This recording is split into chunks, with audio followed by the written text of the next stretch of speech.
Tiens. Je vais reprendre. Je crois que je vais lui piquer son téléphone. Ah ouais, non, c'est jamais.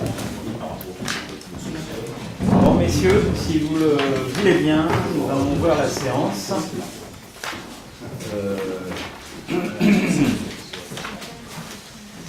Pour l'instant, j'ai que 3 excusés. Ouais.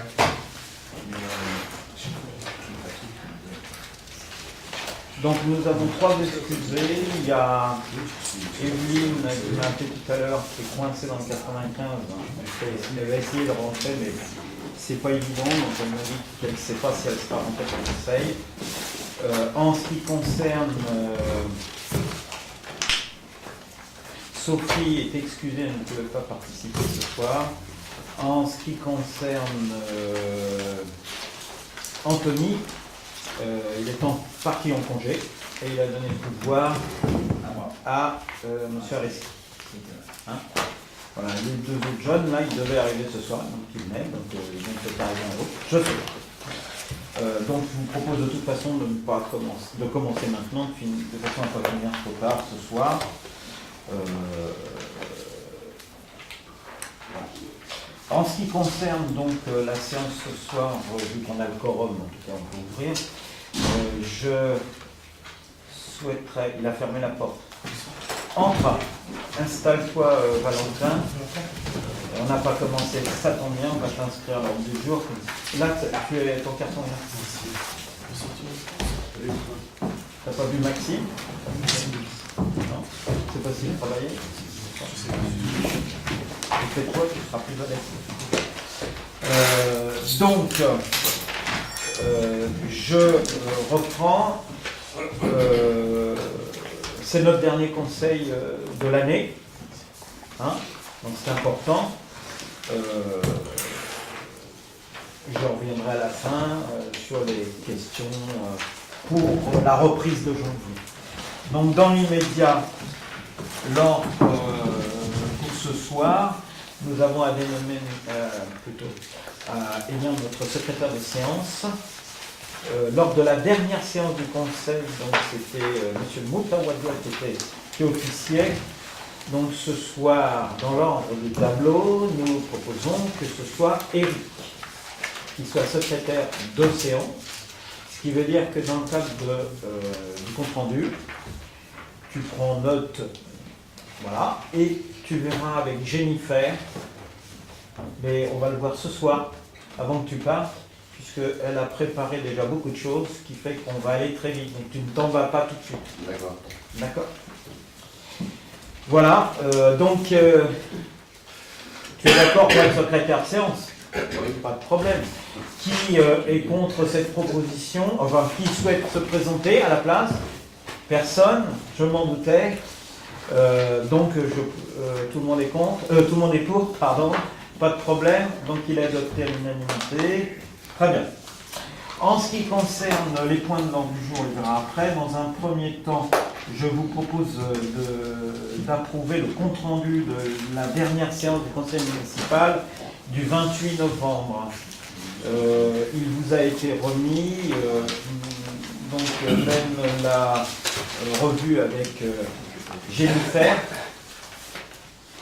qui donc a préparé ce compte-rendu, qui a été provisoirement évidemment affiché. Voilà. Est-ce que vous avez des annotations particulières, des choses corrigées? On l'a revu et corrigé déjà. Ouais, ça peut toujours les. Ouais. Tu es d'accord, secrétaire? Pas de problème? Écoute, pour l'instant, non, à moins que quelqu'un d'autre a remarqué. Quelqu'un a remarqué quelque chose de particulier? Qui vous aurait échappé, mais. Voilà. C'est bon pour vous? C'est votre dernier prix? Donc, qui est contre? Qui s'abstient? À 2 abstentions, j'allais aller trop vite. Je suppose que c'est parce que vous n'étiez pas présent. Si j'étais là. Si tu étais là, bon, Je ne l'ai pas vu. tu ne l'as pas vu, alors donc tu t'abstiens. par réserve. Par réserve. Donc en tout cas, il est adopté à la majorité.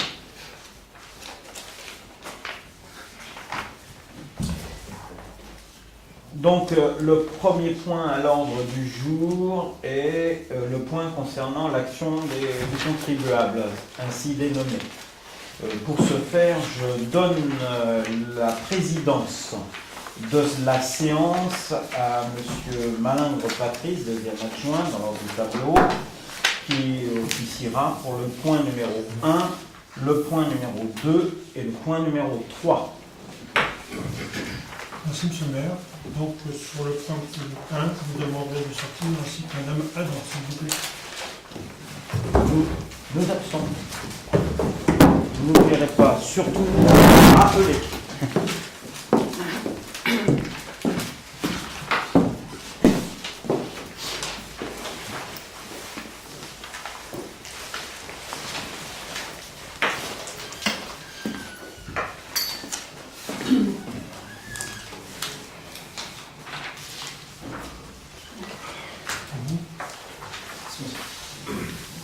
Alors, question numéro 1, action du contribuable. Vous avez tous vos documents. Le 10 septembre 2014, M. Tavernier a adressé un courrier à l'ensemble des élus du conseil municipal de la commune de Compan, en sollicitant l'inscription à l'ordre du jour du remboursement des honoraires d'avocats pris en charge par la collectivité dans le cadre de la protection fonctionnelle.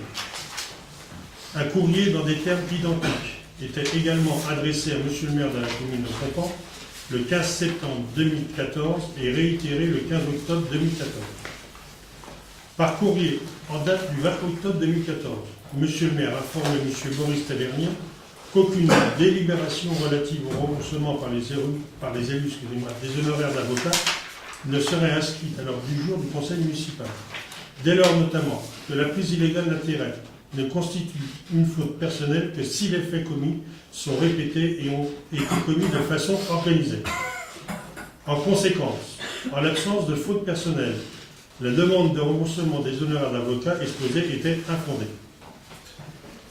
Par ailleurs, ce même courrier précisait à M. Tavernier que les factures d'honoraires du cabinet d'avocats constituaient des documents non communicables couverts par le secret professionnel, protégé par l'article 66-5 de la loi numéro 71-1130 du 31 décembre 1971. Par une requête enregistrée au greffe du tribunal administratif de Melun le 7 novembre 2014, M. Tavernier sollicite, en application des dispositions des articles L. 2132-5 et L. 2132-7 du Code général des collectivités territoriales, que soit autorisée une requête en action du contribuable aux fins d'autoriser à plaider au lieu et place de la commune de Compan devant les juridictions compétentes afin d'obtenir le remboursement des honoraires d'avocat exposés dans le cadre de la protection fonctionnelle accordée à M. Marion et Mmes Adam et Pommier.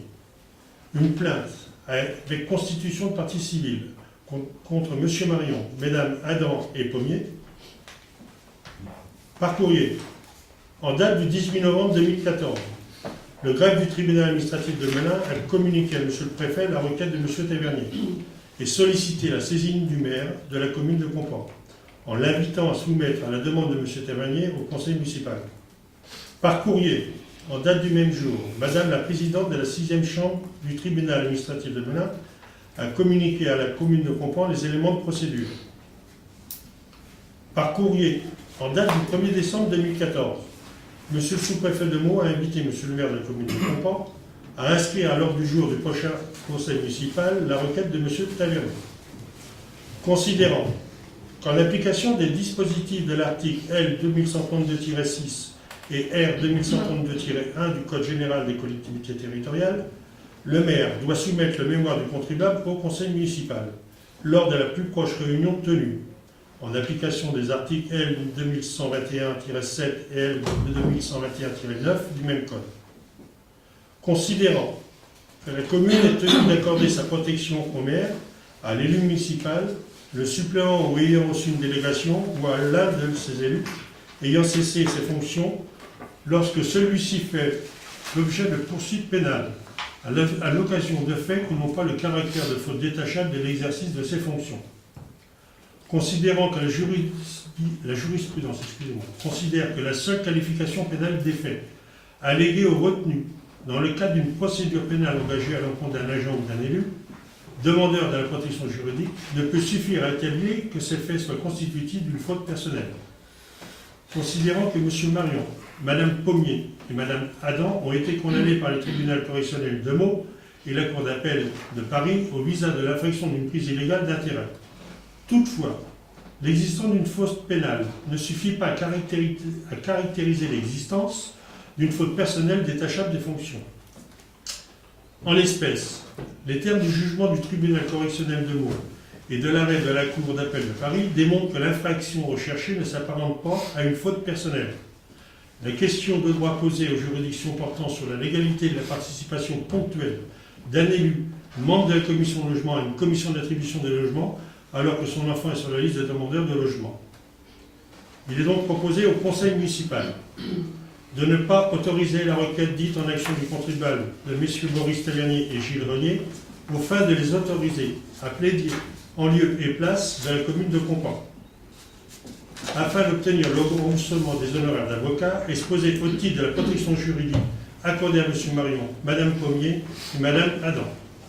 De ne pas autoriser la requête dite en action du contribuable de M. Maurice Tavernier et Gilles Renier aux fins de les autoriser à se constituer partie civile en lieu et place de la commune de Compan contre M. Marion, Mme Pommier et Mme Adam. Lecture faite, je vais procéder au vote. Qui est pour la proposition du conseil municipal? En levant la main, s'il vous plaît. Qui s'abstient? Qui vote contre? Merci. Question numéro 2.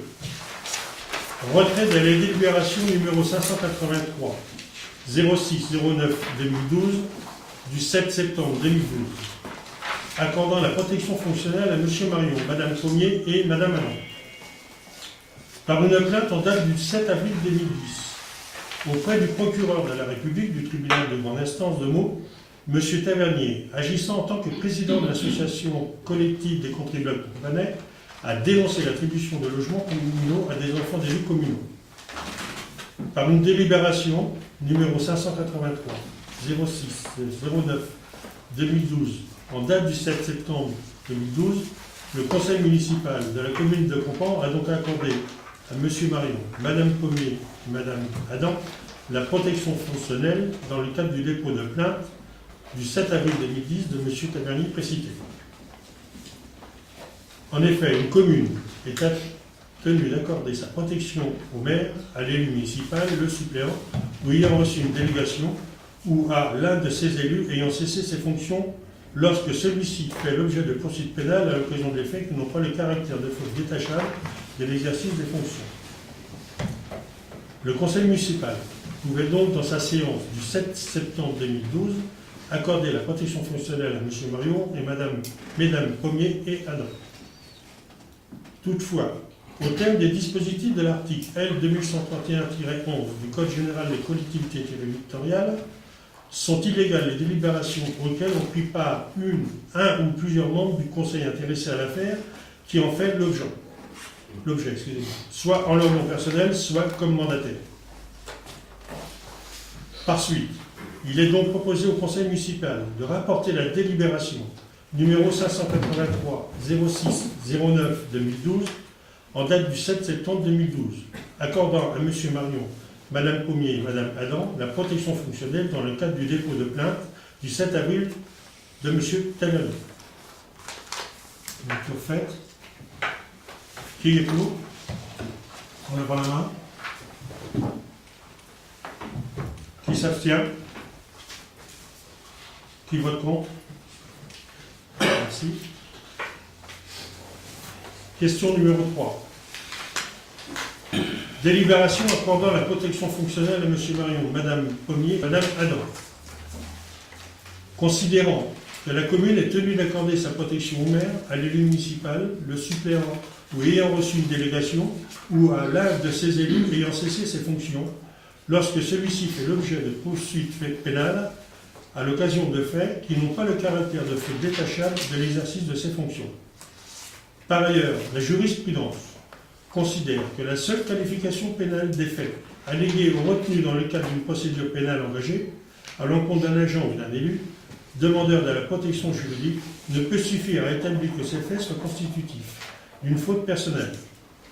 Considérant que M. Marion, Mme Pommier et Mme Adam ont été condamnés par le tribunal correctionnel de Meaux et la Cour d'appel de Paris au visa de l'infraction d'une prise illégale d'intérêt. Toutefois, le délit de prise illégale d'intérêt constitue une faute personnelle si les faits commis par l'agent ou l'élu sont répétés et sont commis de façon organisée. En l'espèce, les termes du jugement du tribunal correctionnel de Meaux et de l'arrêté de la Cour d'appel de Paris démontrent que l'infraction recherchée ne s'apparente pas à une faute personnelle. La question de droit posée aux juridictions portant sur la légalité de la participation ponctuelle d'un élu membre de la commission logement ou à une commission d'attribution des logements, alors que son enfant est sur la liste des demandeurs de logement. C'est donc bien au regard des fonctions occupées par M. Marion et Mme Adam et Pommier que les juridictions ont contré l'existence du délit de prise illégale d'intérêt. Étant observé que les 10 élus se sont acquittés des amendes pénales prononcées à leur égard, il est donc proposé au Conseil municipal d'accorder la protection fonctionnelle à M. Marion, Mme Adam, Mme Pommier, dans le cadre de la défense de leur intérêt devant le tribunal correctionnel de Meaux et la Cour d'appel ayant donné lieu respectivement à un jugement en date du 4 décembre 2012 et une décision en date du 11 juin 2014. Lecture faite. Qui est d'accord sur la proposition d'octroyer la protection fonctionnelle? Qui s'abstient? Qui vote contre? Merci. J'invite M. Marion Maire et Mme Adam à retrouver la séance du Conseil municipal, s'il vous plaît.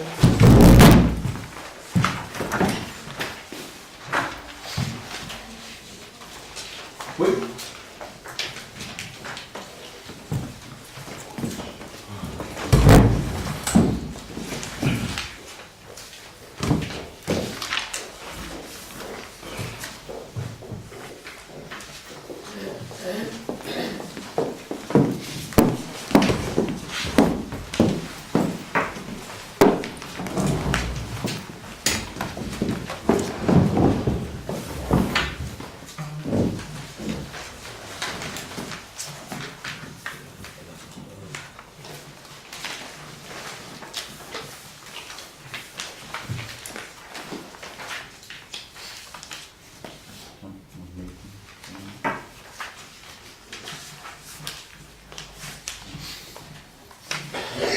C'est bon, Patrick? C'est bon, vous avez repris votre siège.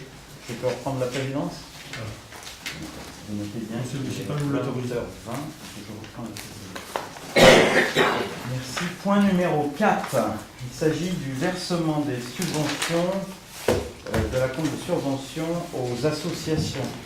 La parole est à Nelly. Versement des subventions aux associations. Afin de couvrir les besoins de financement de certaines associations pour la fin de l'année et le début de l'exercice 2015, il est proposé de verser un acompte de subventions aux associations suivantes. Compan Football Club, 15 000 euros. Comité de jumelage, 5 000 euros. Rôdeur d'Olodan, 2 000 euros. La Companaise, 2 000 euros. Compan Fight Club, 8 000 euros. Association de chasse, 1 000 euros. Judo Club Compan, 1 000 euros. Les versements d'acompte de subventions seront versés en janvier. Ces montants sont provisoires et seront ajustés en 2015 pour l'ensemble des associations afin qu'elles puissent couvrir leurs besoins. Le conseil municipal devra délibérer sur le versement de ces subventions. Alors, je rappelle que lors du dernier conseil municipal, nous avons vu le versement d'un compte auprès des associations les plus importantes. Là, il s'agit donc de continuer pour les autres associations companaises. Simplement, je rappelle que ceux qui sont dirigeants, même membres si vous voulez, des associations concernées l'indiquent Est-ce que quelqu'un est contre que je procède au vote global du montant associatif? Est-ce que quelqu'un est contre? Compan Football Club, je veux... Non, mais attends. Pardon, bon. Première Vas-y. question. Est-ce que Oui, quelqu'un est oui. contre le fait qu'on vote globalement? Tu es contre? D'accord. Donc on va procéder donc J'ai de pas envie de voter pour. Enfin, je... Non, mais d'accord, mais je pose la question. Donc on va voter association par association. Je rappelle que chaque association pour laquelle vous votez, vous ne devez pas être membre dirigeant du bureau, du conseil, ou je sais pas quoi. Vous pouvez être dans l'association, mais ne pas être dirigeant. Donc, Compan Football Club, Patrice, tu me dis ne pas voter. Je ne veux pas. Moi non plus. Et pourtant, je ne suis même pas encore adhérent, mais je préfère. Donc, je ne vote pas. Y a-t-il quelqu'un d'autre sur cette association qui ne votera pas? Non. Donc, pour les membres du conseil qui pourront voter, qui est pour? Ouais, moi je m'abstiens. Tu t'abstiens, mais pour toi les deux ou que pour toi? Ah non, que pour moi. Et donc, alors dans Anthony. ces cas-là, Anthony. tu as deux mains. Ok. T'enlèves une et Anthony. pour Anthony, Ok. et l'autre tu la C'est gardes pour moi. pour toi. Non. Donc je rappelle qui est pour. 1, 2, 3, 4, 5, 6, 7, 8, 9. Qui s'abstient? Une, Monsieur Reski. Qui est contre? Donc personne. Ne participe pas au vote, Monsieur Marin et Monsieur Marin. Comité de jumelage. Même consigne. Moi personnellement, je ne participerai pas au vote étant membre du bureau d'office. Vous savez qu'on a, je crois, 2 ou 3 postes. Je crois 3. Moi aussi. Donc toi aussi, Sophie n'étant pas là, ça tombe bien, elle ne votera pas. Tout le monde aussi. Donc tu ne votes pas non plus. Donc alors, Monsieur Marin, Monsieur Marion et Monsieur Moutarouadia ne participent pas au vote. D'accord? Donc, qui est pour? Les deux? Donc ça fait 1, 2, 3, 4, 5, 6, 7, 8. Et toi, Valentin? Je m'abstiens. Tu t'abstiens? Donc 8 pour, une abstention et les autres ne participeront pas au vote. Concernant les rôdeurs de l'Audan, 2 000 €. Est-ce que quelqu'un ne participe pas au vote? Je ne pense pas. Je le saurais. Qui est contre? On va inverser. Qui s'abstient? Donc c'est adopté à l'unanimité. La companaise, pareil, même punition. Qui est contre? Qui s'abstient? Donc une abstention ou deux? Une. Et donc ton abstention, c'est qui? moi. C'est Monsieur Areski. Donc les autres ont voté pour. D'accord? En ce qui concerne le Compan Fight Club, pareil, donc je pense que tout le monde est en possibilité de voter. Qui est contre? Un contre. Qui s'abstient? Donc c'est adopté à la majorité conseil. Concernant la chasse, donc pareil. Qui est contre? Qui s'abstient? Donc 3 abstentions. Donc le reste des votes évidemment pour. S'il y a quelqu'un qui ne veut pas participer, il me dit. En ce qui concerne le judo club de Compan, qui participe beaucoup maintenant au CAP d'ailleurs, qui est contre? Qui s'abstient? Donc c'est adopté à l'unanimité. C'est clair? Vous avez bien suivi? Je remercie Gilles Claire pour tout le travail qu'elle accomplit en ce moment dans des conditions difficiles. Point numéro 5. Il s'agit là de l'admission en non-valeur des titres de 2005 à 2012.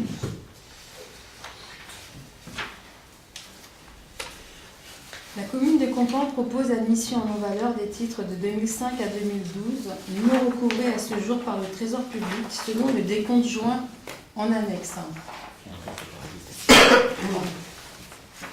Dans ce cadre, le Trésor public, la commune souhaite également autoriser la poursuite par voie d'opposition à tiers détenteur et saisir les débiteurs en impayés à compter du 1er janvier 2015. Dans ce cadre, le Trésor public peut accorder des délais de paiement aux usagers qui le souhaitent et qui ne seront pas poursuivis si ce délai accordé est respecté. Les phases comminatoires de remboursement à l'amiable ne seront plus confiées aux huissiers de justice à compter de ce jour. Il est donc proposé au conseil municipal de procéder à l'admission en non-valeur des titres de 2005 à 2012 et restant... De valider. Oui, non, mais c'est parce que je n'arrive pas à redire en restant, quoi. J'arrive pas à te relire. Sur la somme de 440, soit la somme de 444 €. Et de valider l'autorisation des poursuites par le Trésor public des recettes non recouvrées. Donc, bon, voilà, hein, c'est une demande de la perception, trésorerie, on va dire. Qui est contre? Qui s'abstient? Alors, moi, Monsieur Rassi, qui a été je ne me trompe pas, c'est bon là. Donc c'est adopté à la majorité. Point numéro 6. Il s'agit là d'une mesure, je dirais, technique à prendre, hein, pour pouvoir continuer à payer les entreprises dans le cadre des investissements de la commune dès le premier trimestre 2015. Sylvie, c'est quoi? Dans l'attente de l'adoption du budget 2015, prévu au plus tard le 30 avril 2015, il est nécessaire de voter une délibération autorisant à engager, mandater et liquider les dépenses d'investissement dans la limite du quart des crédits ouverts au budget communal. Cette délibération permettra de procéder au règlement de factures liées à des dépenses d'investissement issues aussi bien de la fin de l'exercice 2014 que le début de l'exercice 2015. L'autorisation d'ouvrir les crédits d'investissement dès le début de l'année de l'exercice 2015 permettra de respecter les délais de règlement des factures et de conserver une continuité de service sur les dépenses.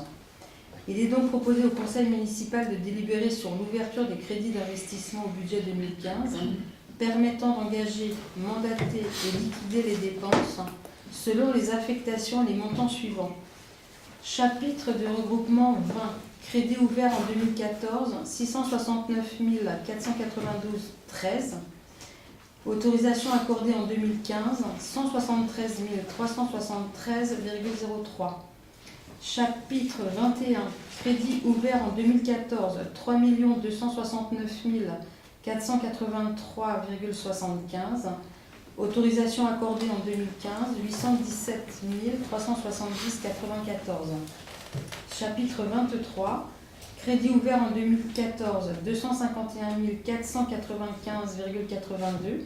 Autorisation accordée en 2015, 62 873,96. Voilà, y a-t-il un vote contre? Une abstention? Donc c'est adopté à l'unanimité, merci. Point numéro 7, il s'agit là de valider les astreintes communales pour les agents communaux de cet hiver. Je vous rappelle que nous avons reçu cet effet un avis favorable à notre proposition du comité technique paritaire, à l'unanimité d'ailleurs. Donc je le rappelle, dans le cadre de la mise en place du plan hivernage, la commune souhaite organiser les astreintes applicables aux services techniques.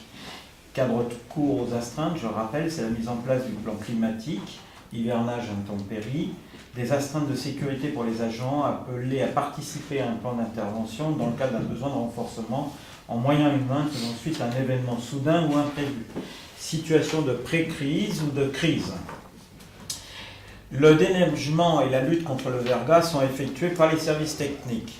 Ce plan neige a débuté le 1er décembre 2014 au 27 février 2015. Pour l'instant, on n'est pas trop embêtés. Le plan neige est enclenché dès que les températures sont inférieures à 2 degrés. Les informations de Météo France et les arrêtés préfectoraux sont des éléments validant l'intervention des services techniques sur la commune. L'agent de maîtrise regarde la météo 12 jours avant et prévient l'équipe du planning déjà établie. Les alertes et les demandes d'intervention des agents se font par tout moyen, soit par téléphone, SMS, mail, le cas échéant. Pour les astreintes de week-end, il est proposé un roulement d'une équipe sur 2 composée de 3 agents. Tous les agents sont sollicités, mais prioritairement ceux qui sont à proximité de la commune et à moins de 30 minutes entre leur domicile et le lieu de travail. Seul un agent d'emploi d'avenir n'interviendra pas le dimanche, mais seulement le samedi. Les interventions d'astreinte s'effectueront le week-end et les jours fériés, type C. Le planning des astreintes, un planning qui a été annexé, déterminera à l'avance les astreintes du week-end. Les astreintes seront indemnisées conformément au montant de référence en vigueur au 1er janvier 2006 pour les filières techniques et ce dans le cadre des astreintes normales ou d'exploitation pour les agents tenus pour les nécessités de service de demeurer à leur domicile ou à proximité afin d'être en mesure d'intervenir. À ces indemnités seront rajoutées l'indemnité d'intervention pour le travail de l'agent accompli durant l'astreinte selon les textes en vigueur. Le comité technique a donc émis un avis favorable le 25 novembre 2014. Il est donc demandé au Conseil d'approuver maintenant les modalités de mise en œuvre des astreintes pour le service technique.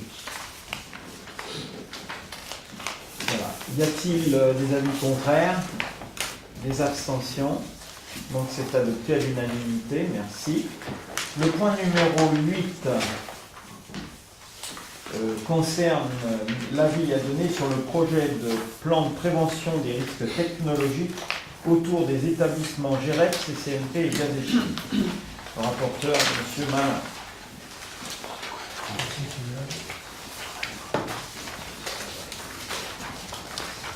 Avis sur le projet de plan de prévention des risques technologiques, appelé PPRT, autour des établissements GEREP, le CCNP et Gaz et Chimie.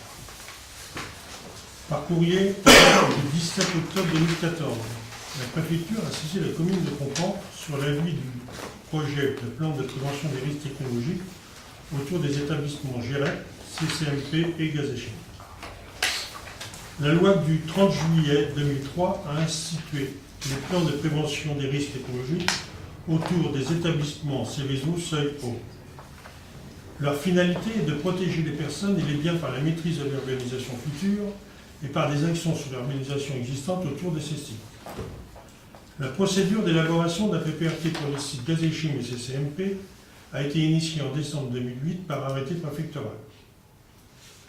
Du fait du classement Céveso seuil haut du GEREP, cette procédure a été mise en suspens en attendant le rendu de l'étude des dangers concernant cette société.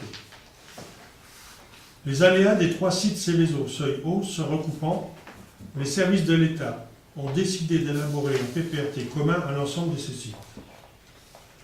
Une nouvelle élaboration du PPRT a été prescrite par arrêté préfectoral numéro 14 DCSE IC 005 du 6 février 2014. La direction régionale et interdépartementale de l'environnement et de l'énergie et la direction départementale des territoires conduisent cette élaboration en association et en concertation avec plusieurs acteurs. Les exploitants des installations concernées, les communes de Mitry-Mory et de Compan, le syndicat intercommunal de la zone industrielle de Mitry-Compan, le SMIEP Marne-Nord, le Conseil général de Seine-et-Marne, le Conseil régional de France, l'association des entreprises de Mitry-Mory et de Compan, l'association syndicale libre des embranchements ferrés, le comité interentreprises de santé et de sécurité au travail. Compte tenu des échanges et des observations formulées lors de la réunion d'association du 25 juin 2014, l'équipe projet a élaboré un projet de PPRT avec le souci constant de la protection des personnes. Le plan de prévention des risques technologiques liés aux établissements GEREP, CCNP et Gaz et Chimie, implantés sur les communes de Mitry-Mory et de Compan, s'applique aux différentes zones situées sur le territoire des communes de Mitry-Mory et de Compan, à l'intérieur du périmètre d'exposition au risque, cartographié sur le plan de zonage réglementaire. Le PPRT a pour objet de limiter les effets d'accidents susceptibles de survenir dans les installations, comme celle de GEREP, CCNP, Gaz et Chimie, et pouvant entraîner des effets sur la salubrité, la santé et la sécurité publique, référence à l'article L515-15 du Code de l'environnement. Pour répondre à l'objectif de sécurité de la population, le PPRT permet d'agir, d'une part, sur la réduction de la situation de vulnérabilité des personnes déjà implantées à proximité du site industriel, en agissant en particulier sur le bâti existant et en mettant en œuvre des mesures foncières. D'autre part, sur la maîtrise du développement de l'urbanisation future, avec notamment des mesures sur le bâti futur. Conformément à l'article L515-16 du Code de l'environnement, le présent PPRT délimite à l'intérieur du périmètre d'exposition au RICS plusieurs types de zones et secteurs réglementés. 14 zones de réglementation différentes sont définies en fonction du type de risque, de leur gravité, de leur probabilité, de leur cinétique et des enjeux en présence. Un bâtiment piétant sur 2 zones réglementées se verra appliquer les principes réglementaires de la zone la plus contraignante. Dans ces zones, la réalisation d'aménagements ou d'ouvrages, ainsi que des constructions nouvelles et l'extension des constructions existantes sont interdites ou subordonnées au respect de prescriptions relatives à la construction, à l'utilisation ou à l'exploitation. Le maître d'ouvrage devra justifier la prise en compte dans ces prescriptions dans les projets par la production d'une étude spécifique à sa charge. Conformément à l'article L431.16c du Code de l'urbanisme, la demande du permis de construire comporte une attestation certifiant la réalisation de cette étude et constate tant que le projet prend en compte ces conditions au stade de la conception, sauf exception mentionnée. Des mesures de protection des populations face aux risques encourus relatives à l'aménagement, l'utilisation ou l'exploitation des constructions, des ouvrages, des installations et des voies de communication peuvent également être prescrits dans ces zones. Les communes ou l'établissement public de coopération intercommunale compétente peuvent instaurer le droit de préemption urbain sur l'ensemble du périmètre d'exposition au risque dans les conditions définies à l'article L211-1 suivant du Code de l'urbanisme. 4 grandes catégories de zones sont définies dans le règlement et dans la carte de zonage réglementé, grand R, petit r, grand B, petit b. Le règlement opère pour chaque zone une distinction entre les projets et l'existant. Les zones R correspondent à des interdictions strictes en rouge foncé sur le plan.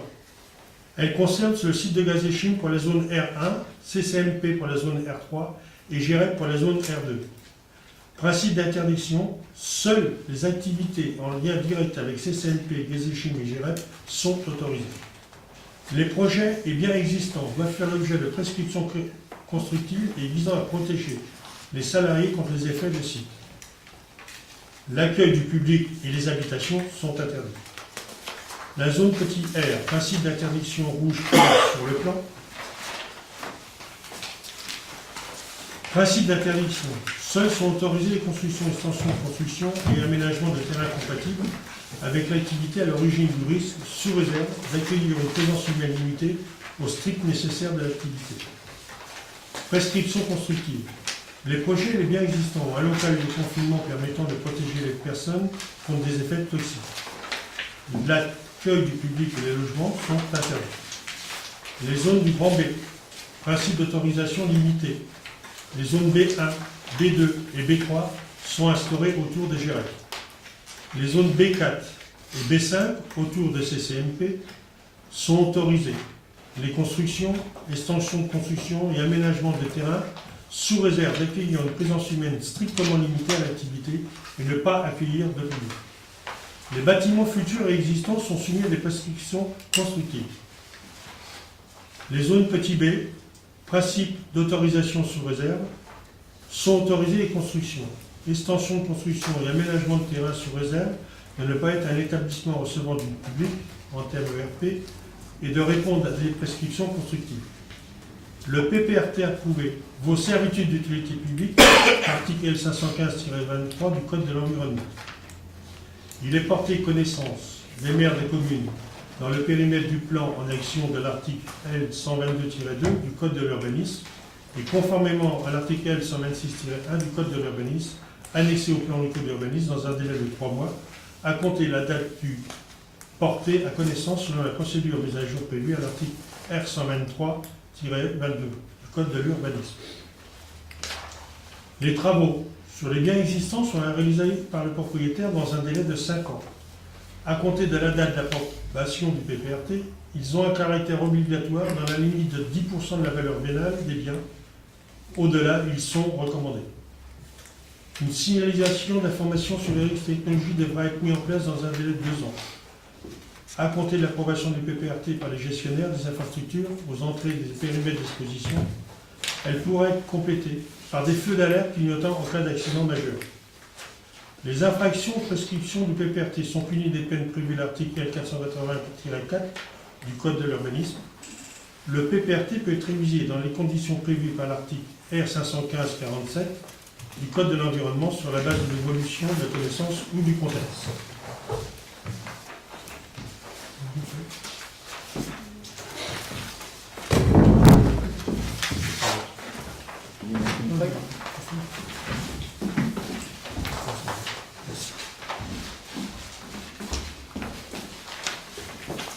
Lors de la présentation du nouveau PPRT le 10 septembre 2014, M. le maire a pu exprimer les assentiments du conseil municipal à ce propos.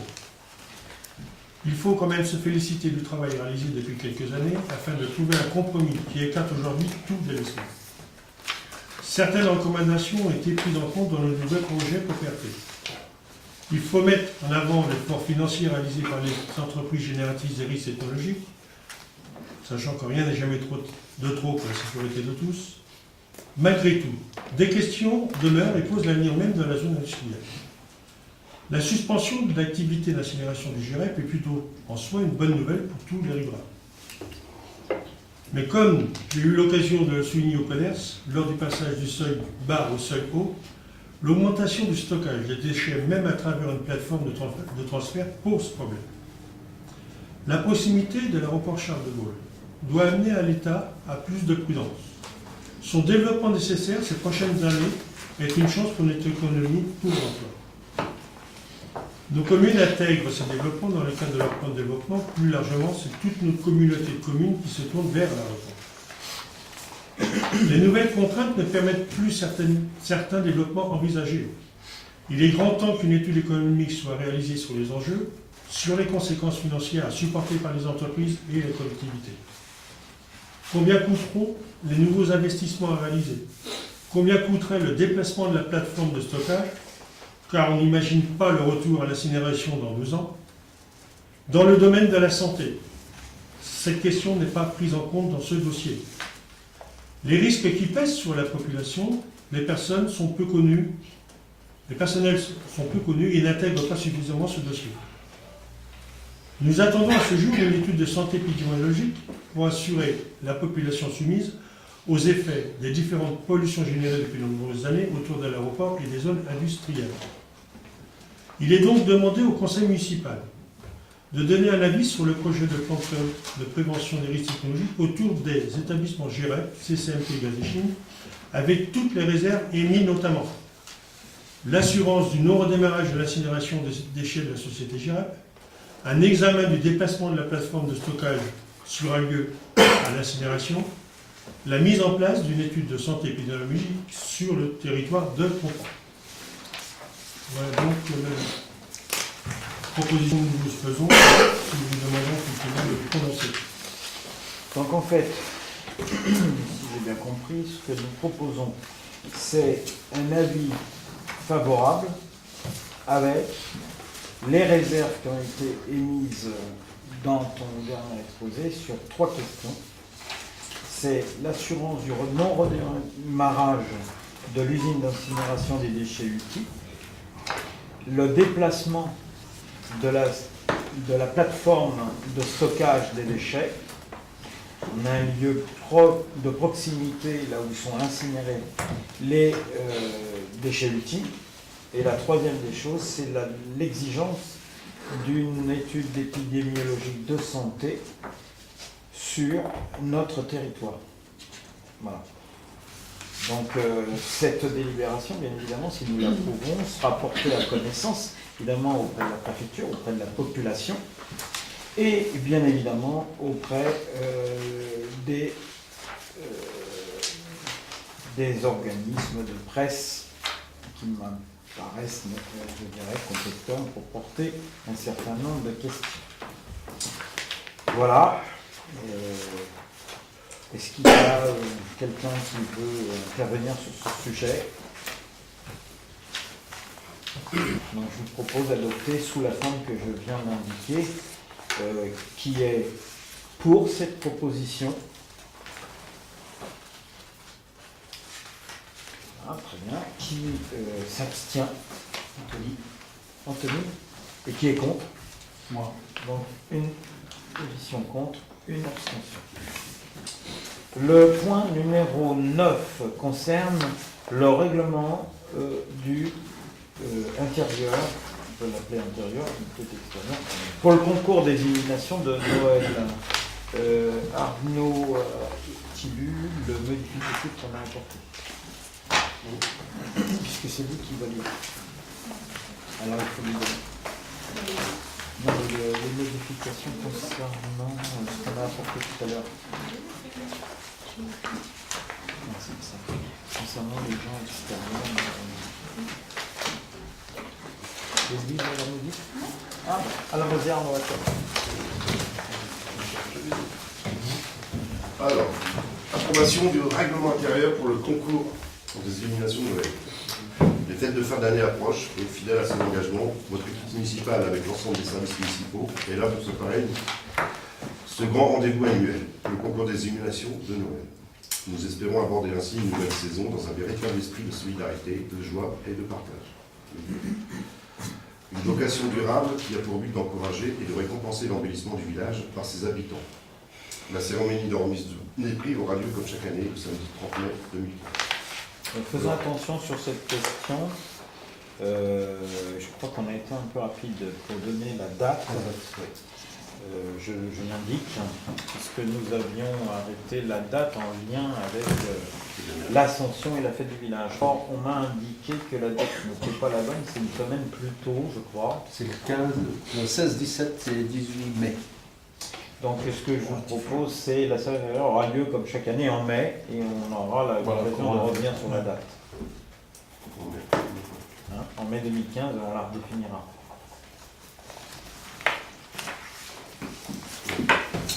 Le règlement. Article 1. La commune de Compan organise pour ses habitants un concours des illuminations de Noël dans le but d'encourager et de récompenser son embellissement lors des fêtes de fin d'année. Article 2. Le concours comprend 5 catégories et prix. 5e prix du jury, catégorie maison à jardin. 4e prix du jury, catégorie maison de village, balcon et une terrasse sans jardin. 3e prix du jury, catégorie hors concours. 2e prix, catégorie encouragement. 1er prix, catégorie spéciale. Chaque participant ne peut être inscrit que dans une seule catégorie. Article 3. Le jury est composé d'élus locaux. Article 4. Les appréciations portent sur l'impression d'ensemble donnée par les décorations et les illuminations. Article 5. Le jury du concours passera régulièrement, les compagnies étant avisés et donnera une note de l'ensemble. Ces décisions seront prises à la majorité des membres et seront sans appel. Article 6. Les 5 prix seront décernés parmi une sélection maximale de 10 participations pour chaque catégorie. Chaque concurrent obtiendra son résultat au plus grand nombre de points. Celui qui aura obtenu le plus grand nombre de points dans sa catégorie se verra attribuer le prix correspondant. Le premier prix spécial du jury prendra en considération la qualité environnementale allouée à cette action. Article 7. Chaque concurrent sera avisé personnellement de la date de proclamation des résultats et de la remise des prix. Article 8. Doivent se faire connaître en mairie ceux qui ne souhaitent pas participer au concours. Article 9. La participation au concours entraîne de la part des candidats l'acceptation sans réserve du présent règlement ainsi que des décisions du jury. Article 10. Les élus de Compan et personnalités locales membres du jury prenant part au concours ne seront pas classés. Article 11. En participant au concours d'illumination de Noël 2014, chaque participant s'engage à laisser ses décorations en place jusqu'au 31/12/2014, à accepter l'utilisation par la commune de Compan des photographies des décorations. Il est donc proposé au conseil municipal d'approuver ce règlement. Juste une remarque. À l'article 10, on dit les élus de Compan et personnalités locales. Oui. Et à l'article 3, on dit le jury est composé d'élus locaux. Les élus de Compan, prenons part au compte. Ils ne sont pas classés. C'est clair. C'est les élus de Compan. Ne prenons part au concours, ne seront pas classés. Comme ça, ils ne sont pas en conflit d'intérêt. C'est clair. modifié l'autre. Non, parce qu'elle ça lui échappe. Y a-t-il sur ces questions-là d'autres interrogations? Voilà. C'est un règlement bateau. Qui est contre? Qui s'abstient? Non? Donc c'est adopté à l'unanimité. Merci. Là, le point numéro 10, je vous ferai grâce de la relecture de tout. Je crois qu'on ne va pas reprendre tout ce qu'on a corrigé lors de la dernière réunion de travail sur ce sujet, qui ont été portés par Jennifer. On a repris tous les éléments. S'il s'avérait qu'il y avait à la marge un truc on le corrigerait. D'accord? Sachant qu'il y a eu pas mal de corrections qui avaient été apportées dans la réunion de travail. Ce que je vous propose donc, puisque là il s'agit de faire vite maintenant, puisqu'on arrive à l'année 2015, et qu'il faut qu'on remette ce règlement et ces conventions rapidement aux gens qui l'ont loué. Donc je vous propose, afin de rendre plus ludique et de clarifier certains points, nous avons apporté des modifications au règlement des salles et aux conventions. Le nouveau règlement des salles a pour but, je rappelle, de mieux définir les devoirs et obligations des utilisateurs de la salle. Il permet aussi de préciser, c'est ce que nous avons fait, certaines questions manquantes. Ces règlements seront donc, il y aura des couleurs différentes, ce qui nous permettra de les distinguer entre le règlement des salles d'art et Coluche, parce qu'ils ont un petit support vert, les conventions de la salle polyvalente d'art seront bleues, et j'ai pas trouvé l'autre. Les conventions week-end. Et la convention concernant le week-end pour la dare et la Coluche seront orange, de manière à ce qu'on s'y retrouve un peu plus que ce que nous avions jusqu'à présent. Donc tout a été simplifié tout en maintenant évidemment l'essence, en corrigeant y compris quelques éléments qui nous étaient apparus essentiels. Y a-t-il des avis contraires? Des abstentions? Non? Alors c'est adopté à l'unanimité, je vous en remercie, c'était un boulot important. En ce qui concerne la décision modificative numéro 3, donc je la porte. Alors il s'agit d'une erreur matérielle qui s'est posée lors de la délibération que nous avons prise le mois dernier. Une erreur d'écriture. Il y a eu plusieurs problèmes. C'est un problème de transfert de mail et un problème ensuite d'écriture. Vous avez dans vos tableaux les lignes qui ont été corrigées. Je ne sais pas si vous voyez en jaune, vous les avez. Il s'agit notamment du chapitre 21 qui a été corrigé, puisqu'il était marqué chapitre 23. Et au chapitre 23, il était marqué chapitre 21. Donc on a inversé, puisque je rappelle que le chapitre 21, il relève de la section d'investissement, le chapitre 23 de la section de fonctionnement. Donc c'était important de le rectifier. Et en ce qui concerne l'article concernant les intérêts d'emprunt, il s'agissait de l'article 66 111 et il y avait une erreur de numérotation. Enfin, et c'est quand même l'élément le plus important, il y a eu un déplacement, il avait été porté en recette de fonctionnement 3198,11 €. En fait, il s'agissait évidemment d'une dépense négative, c'est la première fois que je vois ça, mais d'une dépense négative dans le tableau de fonctionnement. Donc il fallait porter à l'article 66 111 en intérêt d'emprunt, moins 3198,11 €. C'est les intérêts d'emprunt concernant l'emprunt sur le gymnase. Donc ce qui évidemment corrigeait la partie, je dirais, d'équilibre de la partie fonctionnement et qui la porte à 100 887,95 € en dépenses, en recettes et en dépenses de fonctionnement pour la décision modificative. Ce qui fait que au total, investissement et fonctionnement, la décision modificative conduit à un équilibre de 387 988,97 €. C'est clair, donc je vous rappelle que c'est suite à un mail reçu le 16 décembre de la trésorerie, c'est pour ça qu'il a fallu faire très vite pour le rapporter, concernant une erreur dans la décision modificative numéro 3 prise lors du dernier conseil. Il était donc demandé au conseil de régulariser cette décision modificative en affectant l'article 66 111 en dépenses de fonctionnement, l'intérêt d'emprunt, moins 3 198,11,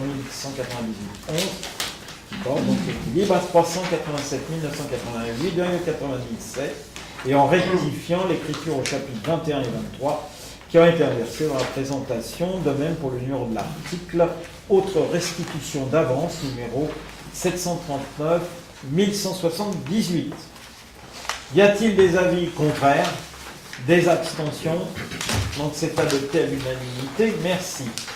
J'ai quelques décisions à vous communiquer, il n'y en a pas beaucoup, mais il faut le faire. Il s'agit donc des décisions 2014-126, en date du 32 au 2 janvier, à destination de la SCC, c'est la convention de mise à disposition de la salle Coluche à titre gratuit. Ça doit être pour le réveillon de la Saint-Sylvestre, qui est donc mis à disposition gracieusement par la commune. Il s'agit de la décision 2014-128 concernant la convention de mise à disposition de la salle Coluche à l'intention de Mme Collin, le 7 novembre 2014, alors je sais pas, mais 7-11-11. C'est 7-11-11. C'est bizarre. Donc c'est le week-end du 7-11 novembre, je sais pas quoi. Donc, hein? C'est passé. Oui, bah oui, c'est passé. C'est une décision, c'est passé. 400 €, au montant de 400 € pour la mise à disposition de la salle Coluche. Pour la décision numéro 129-2014, là encore, il s'agit d'une location de la salle d'art, à l'intention de M. et Mme Pépin, 28 novembre au 1er décembre 2014, 150 €. La décision numéro 130-2014, pour une convention de mise à disposition de la salle Coluche à titre gracieux à l'intention de l'ASCA, dans le week-end, pour les week-ends du 7-8 décembre 2014. Ensuite, une convention de mise à disposition de la salle d'art de 150 €, 131-2014, concernant Mme Belling-Josette, du 31 octobre au 3 novembre. Il y a la décision numéro 132-2014. C'est une convention là relative aux actions du Conseil de formation dans le domaine de la santé et de la sécurité au travail pour l'année 2015. Donc avec le Conseil général pour un montant de 321 €. Une autre décision 133-2014, il s'agit là de la convention de mission relative à d'inspection dans le domaine de la santé et de la sécurité au travail pour l'année 2015, avec le Conseil général en date du 20 octobre 2014 de 53,50 €. Ensuite, il s'agit de la 135-2014, une décision relative à la création d'une régie de recettes et d'avance pour la restauration scolaire, la garderie, les études, l'enfance et la jeunesse. Donc, en date du 22 octobre 2014. Évidemment, là, il n'y a pas d'engagement financier. La décision 136-2014, pour une mission d'assistance technique relative à la mise en œuvre d'un système de vidéoprotection dans l'emprise de l'agglomération de Compan, avec le cabinet Grosard du 22 octobre 2014 pour un montant de cette mission de 11 040 €. Ensuite, il s'agit de la décision 137-2014. C'est une annonce pour le poste d'ASVP à partir de janvier, concernant donc l'emploi public, parution dans l'emploi public, 24 octobre 2014, 594 €. Il s'agit de la décision 138-2014 pour le Conseil général 77 d'une convention de service de médecine professionnelle et préventive. C'est une convention qu'on a régulièrement chaque année pour le personnel. 29 octobre, en date du 29 octobre 2014. La décision 139-2014, c'est une mission de maîtrise d'œuvre pour la réalisation de l'aménagement du trottoir de la rue Saint-Lambert à Compan et la création d'une rampe d'accès à la voie ferrée depuis la rue des Cerisiers.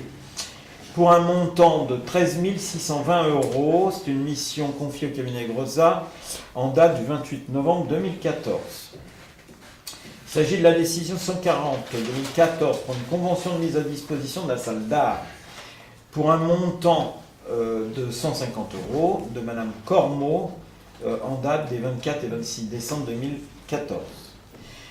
Une convention de mise à disposition salle d'art, c'est la décision 141-2014 pour Monsieur Kevin Lequen pour un montant de 150 € en date du 12 au 15 décembre.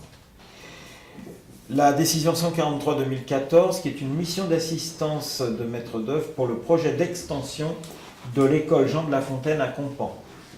Il s'agit toujours du cabinet Grosat pour un montant de 4 740 € en date du 28 novembre 2014.